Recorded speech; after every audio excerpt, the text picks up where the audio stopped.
हम लोग जो बात करेंगे एनटीएनबी स्कैन के बारे में। एक ये टेस्ट होता है दोस्तों, अल्ट्रासाउंड का टेस्ट होता है। बच्चे का जो हार्ट बीट होता है वो करीब 6 to 7 वीक्स के आसपास आ जाता है, तब एक अल्ट्रासाउंड, जो फर्स्ट अल्ट्रासाउंड होता है वो आपने करा लिया। अल्ट्रासाउंड टोटली हार्मलेस होता है, इसका बच्चे पे या माँ पे या किसी भी व्यक्ति पे कोई भी दुष्परिणाम, इल इफेक्ट, कोई भी मेडिकल हजार्ड नहीं होता है।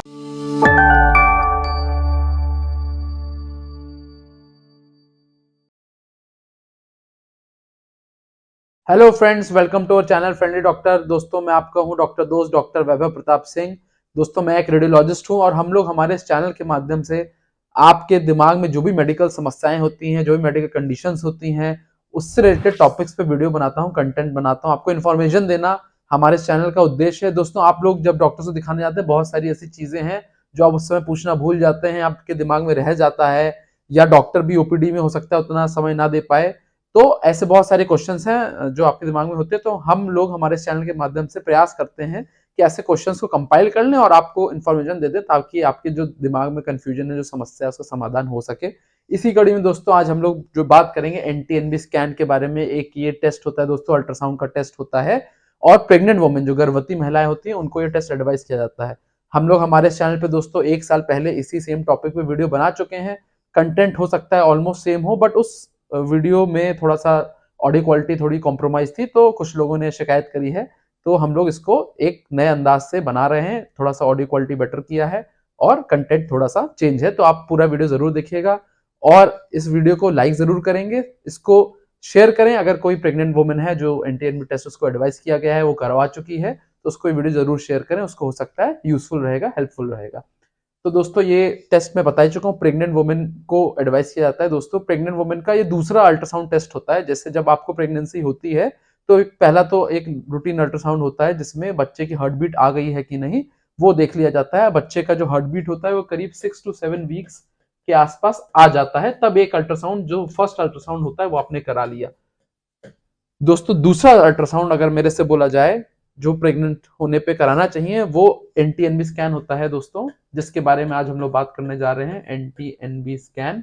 और दोस्तों इसका जो समय होता है 11 हफ्ते से 13 हफ्ते, प्रेगनेंसी का 11वें हफ्ते से लेके 13 हफ्ते के बीच में ये टेस्ट करा लेना चाहिए। अगर आपको डिले हो गया है तो आप 14 हफ्ते तक करा सकते हैं टेस्ट। 11 से 13 हफ्ते आइडियल टाइम है इस टेस्ट के लिए। अब दोस्तों आप सोच रहे होंगे क्या इतना अल्ट्रासाउंड कराना मेरे बच्चे के लिए सेफ है, क्या मेरे बच्चे को अल्ट्रासाउंड से समस्या तो नहीं आ जाएगी? तो दोस्तों अगर बात करें, अल्ट्रासाउंड टोटली हार्मलेस होता है, इसका बच्चे पे या माँ पे या किसी भी व्यक्ति पे कोई भी दुष्परिणाम, इल इफेक्ट, कोई भी मेडिकल हजार्ड नहीं होता है। आप चाहें, मैं दिन भर अल्ट्रासाउंड ही करता रहता हूँ, कोई समस्या नहीं आती है।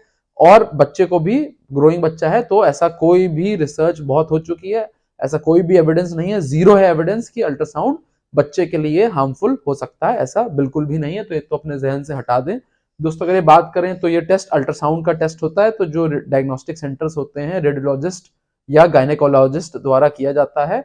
और इसका अगर प्राइस की बात करें तो ये करीब 800 रुपीज से लेके, depending on place to place, person to person, 2500, 800 से 2500 रुपए तक का ये टेस्ट हो सकता है आपका। जगह जगह रेट्स में फर्क होता है।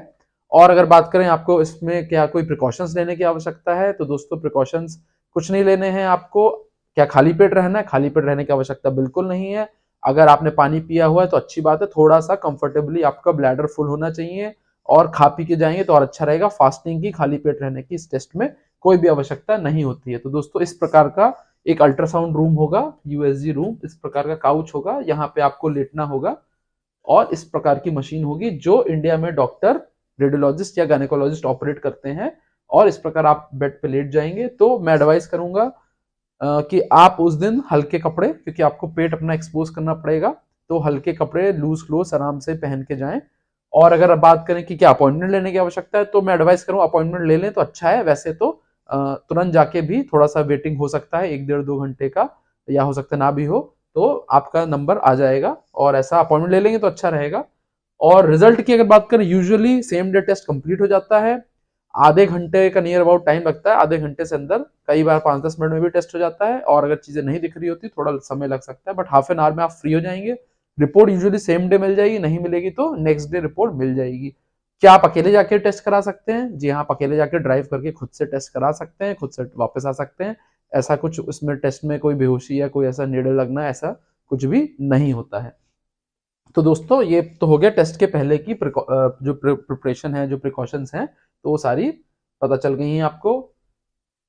दोस्तों क्यों ये टेस्ट इतना इंपॉर्टेंट है, क्यों हम लोग इस टेस्ट के बारे में बात करें, क्यों इसको अल्ट्रासाउंड क्यों नहीं बोला गया, एनटीएनबी टेस्ट क्यों बोला गया है? तो दोस्तों ये जो टेस्ट होता है स्क्रीन करता है, ये बच्चे को डाउन सिंड्रोम है दोस्तों, ये 1 in 700 यानी कि 700 बच्चों में एक बच्चे में ये इस प्रकार का डाउन सिंड्रोम होता है।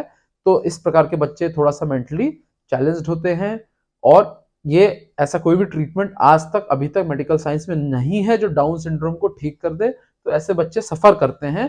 तो ऐसे डाउन सिंड्रोम के अलावा और भी बहुत सारे क्रोमोसोमल जेनेटिक एबनॉर्मलिटीज होती हैं जिनको पिक करने के लिए टेस्ट काफी यूजफुल रहता है। एनटीएनबी स्कैन का टेस्ट काफी यूजफुल रहता है। ऐसे प्रकार के जो बच्चे होते हैं तो उनको प्रॉपरली टाइमली पता चल जाएगा, और उसका हिसाब से हम लोग कंफर्म करके उसको टर्मिनेट कर सकते हैं या कोई प्रिवेंटिव मेजर्स ले सकते हैं। इससे दोस्तों ये टेस्ट इंपॉर्टेंट है क्योंकि ये तो सिर्फ डाउन सिंड्रोम है जो काफी कॉमन है, उसके अलावा और भी समस्याएं होती हैं जो अर्ली पिक हो जाएंगी, समय रहते पिक हो जाएंगी, और समय रहते हम medical MTP medical termination of pregnancy के लिए आगे बढ़ सकेंगे अगर ये डाउन सिंड्रोम कंफर्म होता है तो दोस्तों जो मैं बता रहा था, यूजुअली तो एब्डोमेन पर एब्डोमेन यानी कि पेट के ऊपर प्रोब रख के हो जाएगा, बट कई समटाइम्स आपको ट्रांसवेजाइनल यानी कि इंटरनल ही प्रोब इंसर्ट करके टेस्ट कराना पड़ सकता है यूजुअली, बट ऊपर से पेट के ऊपर से अल्ट्रासाउंड मशीन रख के, अल्ट्रासाउंड का जो प्रोब होता है वो रख के, और जली वगैरह एक लिक्विड मीडियम होता है, जली होती है, उसको लगा के इमेज आपकी ऑब्टेन हो जाएगी। और इन सब सर्टेन केसेस कुछ परिस्थिति में इंटरनली भी करना पड़ सकता है। तो दोस्तों इस प्रकार ये तो ऑल्दो छोटा बच्चा है, इस प्रकार ये इमेज आपकी ऑब्टेन होती है। इसमें देखिए दोस्तों क्या क्या इन्फॉर्मेशन, ये तो छोटा है बच्चा, ये करीब 7 वीक्स का, बट मैं मोटा एक्सप्लेन करने के लिए आपको बता देता हूँ। इस प्रकार की इमेज जब बनती है तो दोस्तों ये जो होता है ब्लैक कलर का जो दिख रहा है होता है, इसको बोलते हैं जेस्टेशनल सैक। दोस्तों ये एक पानी का कलेक्शन होता है, इसमें एमनियोटिक फ्लूइड होता है, ये बच्चे को न्यूट्रिशन प्रोवाइड होता है, और ये जो दिख रहा है ये छोटा सा बच्चा है दोस्तों। तो इस टेस्ट में ये जेस्टेशन सैक जिसके अंदर बच्चा रह रहा होता है इसको मेजर करेंगे, आपकी रिपोर्ट में इसके बारे में आएगा। बच्चे की लेंथ मेजर करेंगे जिसको बोलते हैं CRL यानी क्राउन रंप लेंथ, यानी कि नाम में ये है क्राउन यानी सर, रंप यानी कि नीचे का हिस्सा, क्राउन रंप लेंथ यानी कि बच्चे की मोटा मोटा लेंथ नाप लेंगे, ये रिपोर्ट में आएगा। ये रिपोर्ट में आएगा बच्चे का हार्ट बीट यहाँ पे डॉपलर के माध्यम से नाप लिया जाएगा, बच्चे का हार्ट बीट दोबारा से नाप लिया जाएगा, और इसमें कोई इसके चारों तरफ कोई ब्लीडिंग तो नहीं हो रही, कई बार अर्ली स्टेज में ब्लीडिंग होने लगती है, तो इस ब्लीडिंग कई बार साइड में इसके ब्लीडिंग होने लगती है, तो उसके बारे में इंफॉर्मेशन पता चल जाएगी। बच्चा टाइमली ग्रो कर रहा है कि नहीं, अकॉर्डिंग टू जो डेट होती है लास्ट डेट LMP जिसको बोलते हैं, उसके अकॉर्डिंग ग्रोथ हो रही है कि नहीं, तो ये सारी इंफॉर्मेशन मिल जाएगी। कई बार ट्विंस होते हैं, जुड़वा होते हैं, तो वो भी NT-NB स्कैन के दौरान हो सकता है शुरुआत में ना पता चल पाए, तो NT-NB स्कैन में तो एक बहुत अच्छा समय होता है जब पता चल जाता है कि कौन सा टाइप के हैं, मोनोएमनियोटिक है, मोनोकोरियोनिक, डायमनियोटिक, डाइकोरियोनिक, किस प्रकार के ट्विंस हैं, आइडेंटिकल ट्विंस हैं कि नहीं। अगर मेरे से पूछा जाए बेस्ट टाइम क्या है पता करने का आइडेंटिकल ट्विंस है कि नहीं, तो वो NT-NB या उसके पहले जो अल्ट्रासाउंड होता है तब तक अच्छे से पता चल जाता है, प्लेसेंटा पता चल जाते हैं, एक या दो, उसके बाद थोड़ा सा आइडेंटिफाई करने में कि आइडेंटिकल ट्विंस हैं या नहीं मुश्किल होती है। तो शुरुआत स्टेज में NT-NB का ये भी रोल होता है। अगर ट्विंस हैं, कई बार ट्रिपलेट्स भी हो जाते हैं, तो ट्रिपलेट्स हैं तो वो भी आराम से पता चल जाएंगे किस प्रकार के आइडेंटिकल हैं कि नॉट आइडेंटिकल हैं, या कई बार बच्चे जुड़े हुए भी होते हैं, कंजॉइंट ट्विंस आप लोग जानते होंगे, वो तो नहीं है, ये सारे बारे में इंफॉर्मेशन मिल जाएगी आपको। अब दोस्तों जो टेस्ट का नाम था NT-NB स्कैन, तो ये दोस्तों इनकी जो फुल फॉर्म है NT यानी कि न्यूकल ट्रांसलूसेंसी।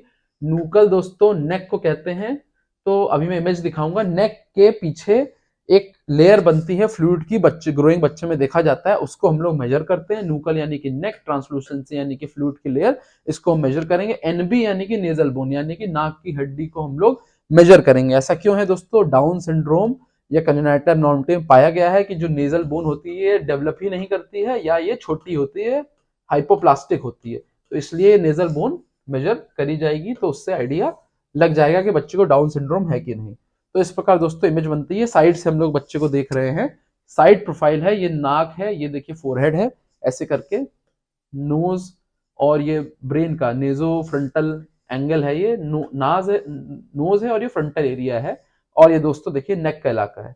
तो इस प्रकार जो मैं ट्रांसलूसेंसी बता रहा था, न्यूकल ट्रांसलूसेंसी, ये जो है इसकी थिकनेस मेजर कर ली जाएगी, नाक की जो बोन होती है उसकी थिकनेस मेजर कर ली जाएगी। कई बार ये बहुत कैरेक्टरिस्टिक, बहुत क्लियर क्रिस्प इमेज है, कई बार ये नहीं बन पाती है, तो बट डॉक्टर इसलिए कई बार हो सकता है आपको दोबारा ट्राई करे ताकि बच्चा मूव हो जाए। अगर उसको नहीं दिख रहा होगा तो हो सकता है दोबारा बुलाए, आपको हो सकता है इवन नेक्स्ट डे 1-2 दिन बाद भी बुलाए मेजरमेंट करने के लिए।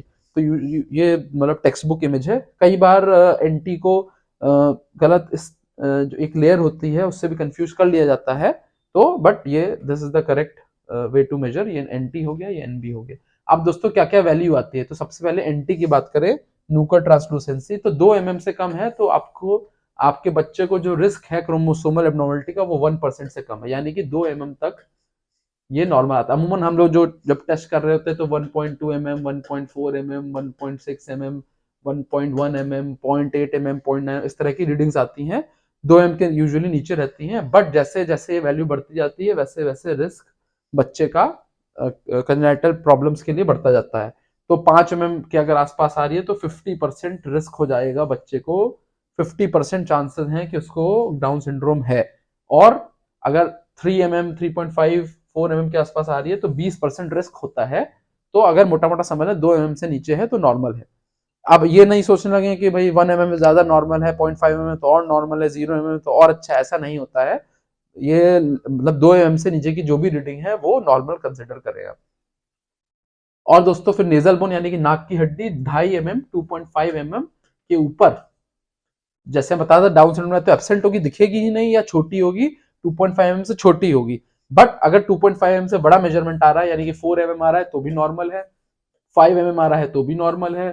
ठीक है, अमूमन मेजरमेंट ऐसे जाते हैं 4.5, 5, 3.9 mm, इस प्रकार के मेजरमेंट हम लोग जब टेस्ट कर रहे होते हैं तो आ रहे होते हैं। 2.5 mm के नीचे डाउन सिंड्रोम होने की संभावना रहती है, हाई हो जाती है।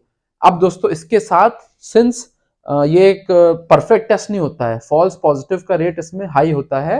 मतलब अगर बच्चा नॉर्मल हो और तब भी उसको पॉजिटिव दे दिया जाता है तो फॉल्स पॉजिटिव इसका हाई होता है, एज मच एज 5 to 10% इसका पॉजिटिव, गलत पॉजिटिव दे देना, रिपोर्ट निकल आना एक है, ऐसा होता है, उसकी संभावना भी है 5 से 10%। तो इसको और इम्प्रूव करने के लिए कि किसी को गलत वैल्यू ना चली जाए तो डबल मार्कर का एक टेस्ट होता है दोस्तों, ये ब्लड का टेस्ट। अभी हम दूसरी बात कर रहे हैं, इसके साथ आपको ये डबल मार्कर का टेस्ट भी करा देना चाहिए। अमूमन डॉक्टर दोनों टेस्ट साथ में एडवाइस करता है, और अगर ये दोनों टेस्ट करा लेंगे तो फिर परफेक्ट चीजें हो जाती हैं काफी हद तक। जो अपना पॉजिटिव फॉल्स पॉजिटिव की जो रिस्क होता है वो कम हो जाता है। दोस्तों इसमें 2 पैरामीटर होते हैं। डबल मार्कर टेस्ट का नाम होता है ब्लड से ब्लड ड्रॉ करके ले लिया जाएगा और सैंपल ले लिया जाएगा, रिपोर्ट 1-2 दिन में मिल जाएगी आपको। इसमें बस कुछ नहीं, 2 डबल यानी कि 2 मार्कर होते हैं जिसको मेजर करके रिस्क निकाल के दे दिया जाता है कितना परसेंटेज रिस्क है डाउन सिंड्रोम होने का। दोस्तों अगर आपका डबल मार्कर टेस्ट पॉजिटिव आ गया है, एनटीएनबी टेस्ट पॉजिटिव आ गया है, तो आपको परेशान होने की आवश्यकता नहीं है। ये सब एक स्क्रीनिंग टेस्ट है, कई बार फॉल्स पॉजिटिव भी आ जाते हैं। तो ऐसी स्थिति में आजकल बहुत अच्छा क्रोमोसोमल टेस्ट आ गया है जो मम्मी के ब्लड से ही हो जाता है, माँ के ब्लड से हो जाता है, जिसको बोलते हैं NIPT टेस्ट। ये थोड़ा सा एक्सपेंसिव होता है, बट अगर पॉजिटिव चीजें आ रही हैं स्क्रीनिंग में तो ये मैं एडवाइस करूंगा करा लेना चाहिए, ताकि हम लोग बहुत श्योर हो जाएं कि बच्चे को डाउन सिंड्रोम है और उसको MTP के लिए हम लोग प्रोसेस कर दें। इस टेस्ट के बारे में, NIPT टेस्ट के बारे में हम लोग हमारे चैनल पे ऑलरेडी एक वीडियो बना चुके हैं। तो अगर आपको अनफॉर्चुनेट है कि पॉजिटिव आ रहा है और आपको NIPT टेस्ट कराना है तो आप हमारे चैनल पे उसके बारे में इंफॉर्मेशन ले सकते हैं।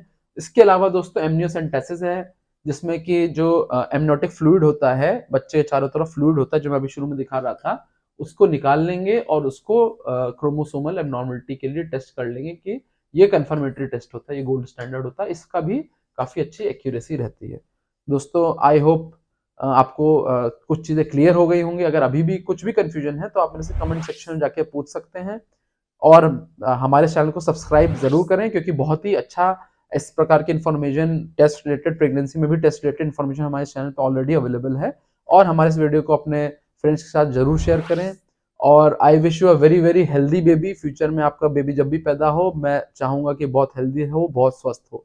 Thank you friends, stay healthy, stay happy.